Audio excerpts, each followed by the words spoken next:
বিসমিল্লাহির রহমানির রহিম। আজকে নবম শ্রেণীর ইসলাম ও নৈতিক শিক্ষা ক্লাসে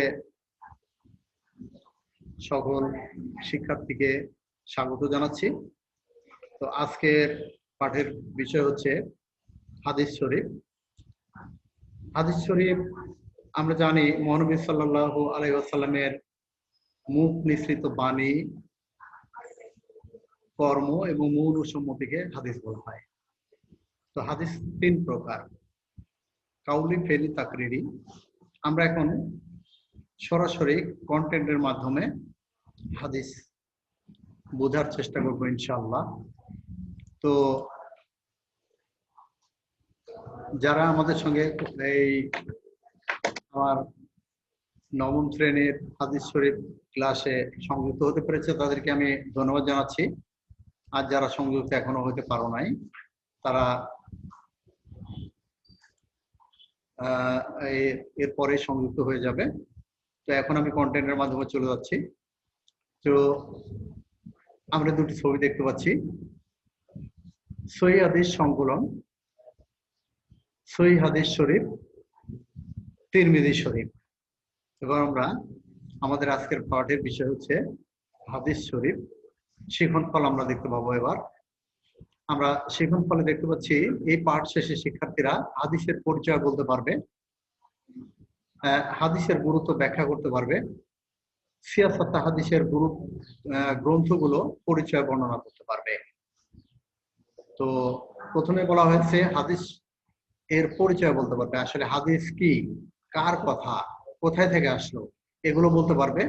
হাদিস এর গুরুত্ব কেন, আমাদের এই সমাজে হাদিসের গুরুত্ব কি, এবং হাদিস কেনই বা আমরা গুরুত্ব দিয়ে পড়বো এবং এটা জানবো এবং এই অনুযায়ী কাজ করব, কেন আমাদের দরকার, এই বিষয়গুলো জানতে পারবে।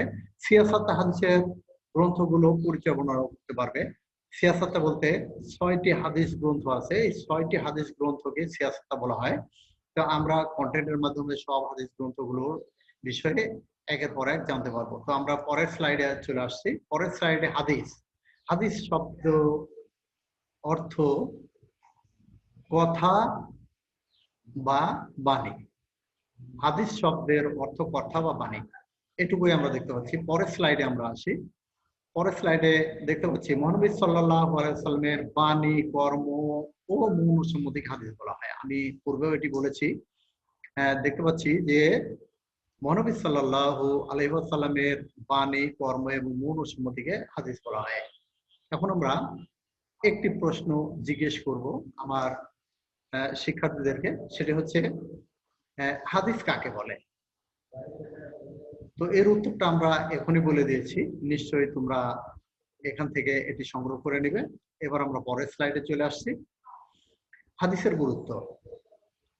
হাদিস হচ্ছে আল কোরআনের ব্যাখ্যা। পবিত্র কোরআন মজিদ মহান আল্লাহ পাক আমাদের জন্য, মানুষের কল্যাণের জন্য পাঠিয়েছেন। এই পবিত্র কোরআনের ব্যাখ্যা স্বরূপ হাদিস। তো আমরা পরের স্লাইডে আসি। পরের স্লাইডটি একটি আয়াত, এখানে আল্লাহ তাআলা বলছেন, আমা আতাকুমুর রাসূলু ফাখুযুহু ওয়ামা নাহাকুম আনহু ফান্তাহু। রাসূল সাল্লাল্লাহু আলাইহি ওয়াসাল্লাম অর্থ, রাসূল তোমাদের যা দেন তা তোমরা গ্রহণ করো, আর যা নিষেধ করেন তা থেকে বিরত থাকো। সূরা হাসর আয়াত 7। সূরা হাসরের 7 নম্বর আয়াতে রাসূল সাল্লাল্লাহু আলাইহি ওয়াসাল্লামকে মহান রব্বুল আলামিন বলছেন, রাসূল তোমাদের যা দেন তা তোমরা গ্রহণ করো এবং যা তোমাদের নিষেধ করেন তা থেকে বিরত থাকো। তার মানে কি, আল্লাহ তাআলা পবিত্র কোরআনে পরিষ্কারভাবে বলে দিচ্ছেন যে আমার রাসূল তোমাদেরকে যেটি দিবেন সেটি তোমরা গ্রহণ করবে এবং যেটি বাতিল করবেন সেটি তোমরা বাদ দিয়ে দেবে। তো আমরা রাসূলের কথা বাইরে অবশ্যই যাব না, তিনি যেটি বলবেন সেটি আমরা কাজ করব। তো এবার আমরা জোড়াই কাজে চলে আসছি। জোড়াই কাজ, আমরা তো এখন অনলাইনে ক্লাসে আছি, তাই জোড়াই কাজে দেওয়া যাবে না, এটাও একক কাজ হিসাবে আমরা ধরে নিচ্ছি। এই কাজটি একক কাজ হিসাবে আমি তোমাদেরকে খাতায় লিখে রাখতে বলবো। মানব জীবনে হাদিসের 3টি গুরুত্ব উল্লেখ করো। হাদিসের গুরুত্ব কেন, মানুষের জীবনে হাদিসের গুরুত্ব কেন, এটি তোমরা খাতায় লিখে এটি সংরক্ষণ করবে। এবার আমরা পরের স্লাইডে আসি। সিয়াসেত্তা এর পরিচয়। শুদ্ধ, সঠিক, ছয়। সিত্তা শব্দের অর্থ ছয়, সিয়া শব্দের অর্থ সঠিক। বিশুদ্ধ 6টি হাদিস গ্রন্থকে একত্রে সিয়াসেত্তা বলা হয়। তো আমরা জানলাম যে সিয়াসেত্তা শব্দের অর্থ কি, যে 6টি হাদিস গ্রন্থ একত্রে এটাকে বলা হয় সিয়াসেত্তা। এবার আমরা আসি সিয়াসেত্তা গ্রন্থের পরিচয়। কুরআন মজিদের পর সর্বাধিক বিশুদ্ধ গ্রন্থ হচ্ছে বুখারী শরীফ। এই গ্রন্থটি রচনা করেছেন আবু আব্দুল্লাহ মুহাম্মদ ইবনে ইসমাইল বুখারী রাদিয়াল্লাহু তাআলা আনহু। তারপরে স্লাইডে আসি। সিয়াসেত্তা গ্রন্থের পরিচয়। 3 লক্ষ হাদিস থেকে বাছাই করে এই কিতাব সংকলন করেন যে কিতাব, তার নাম হচ্ছে মুসলিম শরীফ। এটি রচনা করেছেন আবুল হুসাইন মুসলিম ইবনে হাজ্জাজ আল কুশাইরি। পরের স্লাইডে আমরা আসি। পরের স্লাইডটি তিরমিজি শরীফ। হাদিস গ্রন্থটি রচনা করেছেন আবু ইসা মোহাম্মদ ইবনে ইসা আত-তিরমিজি। এই কিতাব সম্পর্কে বলা হয়, যার ঘরে এই কিতাব থাকবে মনে করা যাবে সে তার ঘরে নবী করিম সাল্লাল্লাহু আলাইহি ওয়াসাল্লাম আছেন এবং তিনি নিজে কথা বলছেন।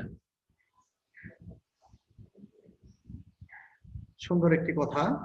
এই কিতাব যার বাড়িতে থাকবে, যার ঘরে থাকবে, এই কিতাব সম্পর্কে বলা হচ্ছে যে এই কিতাবটি যার বাসায় থাকবে, ঘরে থাকবে, মনে করা হবে যে নবী করিম সাল্লাল্লাহু আলাইহি ওয়াসাল্লাম তার ঘরে আছেন। তো সুন্দর একটি কথা। এবার আমরা আসি আবু দাউদ শরীফ। এই আবু দাউদ শরীফ এই কিতাবটি রচনা করেছেন আবু দাউদ সুলাইমান ইবনে আশআস। 5 লক্ষ হাদিস যাচাই করে এই কিতাব সংকলন করেন। তারপরে স্লাইডে আমরা আসি।